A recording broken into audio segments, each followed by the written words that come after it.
In this video, I'm going to be talking about how to determine the rate law based on the method of initial rates. So this is when we are given concentrations of our different reactants, and we are also given the initial rate, so the speed at which our concentration of our reactants is changing initially, right at the start of the reaction. So this is problem number 43, and we need to write an expression for the rate law and calculate the value of the rate constant K. And then we can answer that question, what's the overall order?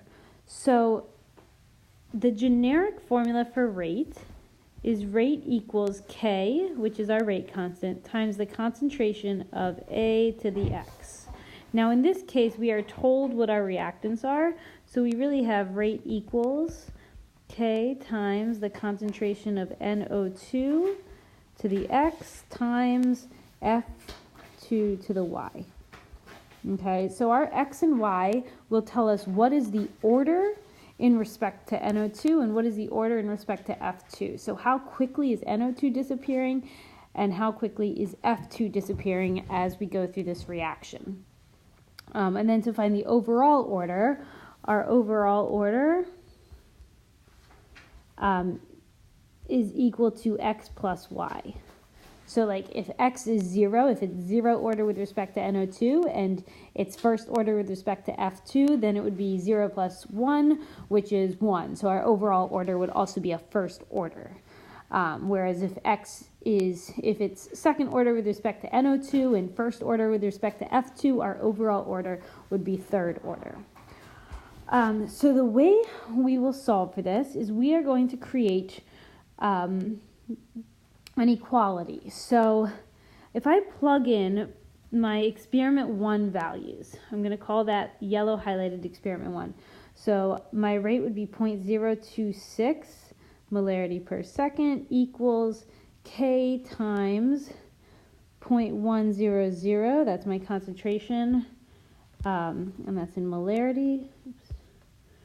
For NO2 to the X times my concentration of F2, which happens to be the same thing, to the Y. So in this statement, I have 3 unknowns, K, X, and Y. I need to start by solving for either X or Y. Well, I can see from my information here that in the table that when I go from experiment 1 to experiment 2, my concentration of NO2 doubles, but my concentration of F2 doesn't change at all.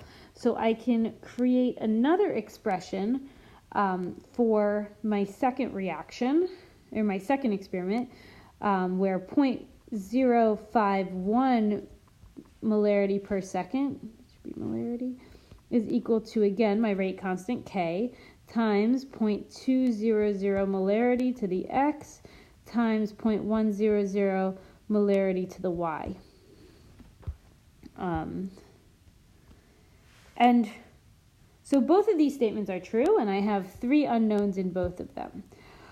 Since these are both equality statements, I can say that if I divide my rates, that would equal the right side divided by itself.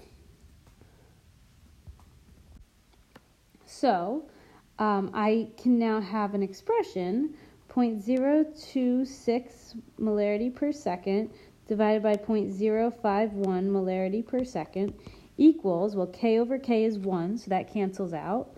0.1 over 0.2, they're both to the X, so I can simplify that to 0.1 divided by 0.2 to the X. And then 0.1 divided by 0.1 to the Y, since this is divided by the same thing, that equals 1. So I have this expression now. So now I can simplify this by just plugging in my numbers. And my left side equals about 1/2, and my right side is 1/2 to the X. So I know X has to be 1 in order to make this statement true.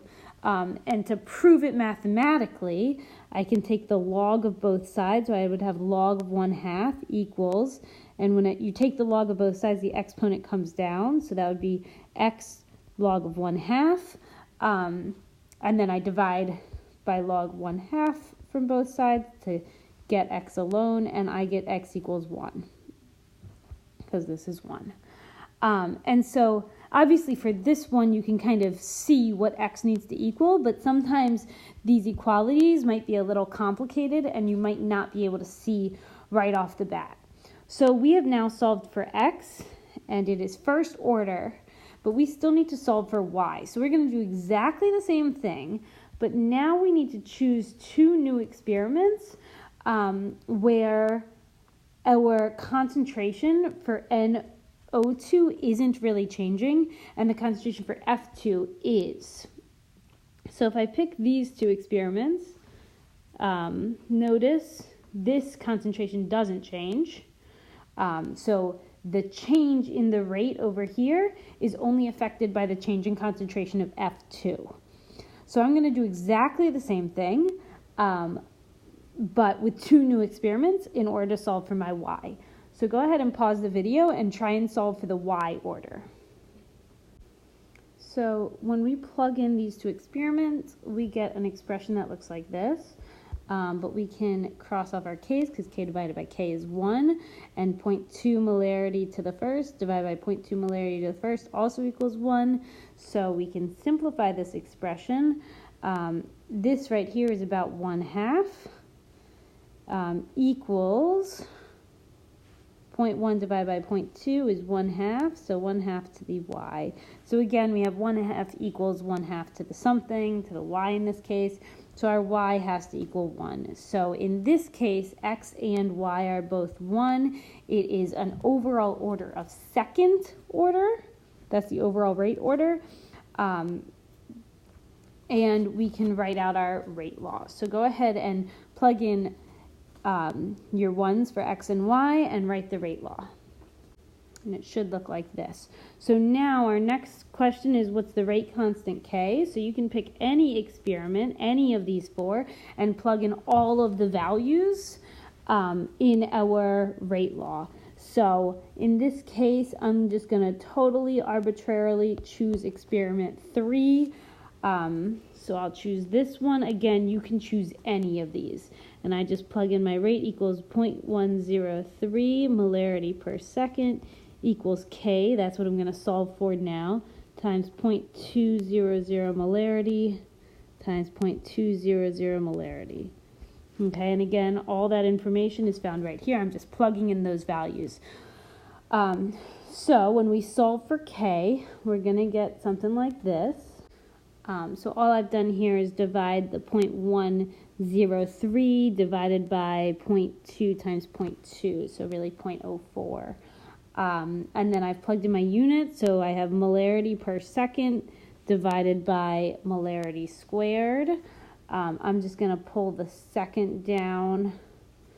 So I'll pull that second down to the denominator because it's in the denominator. And molarity divided by molarity squared would be molarity to the -1. So I will have 2.5, and I'll round to 3 significant figures. Although, yeah, 3 significant figures. So 2.58 molarity to the -1, second to the -1. Or you could write this as 2.58 1 divided by molarity second. That's all there is to it.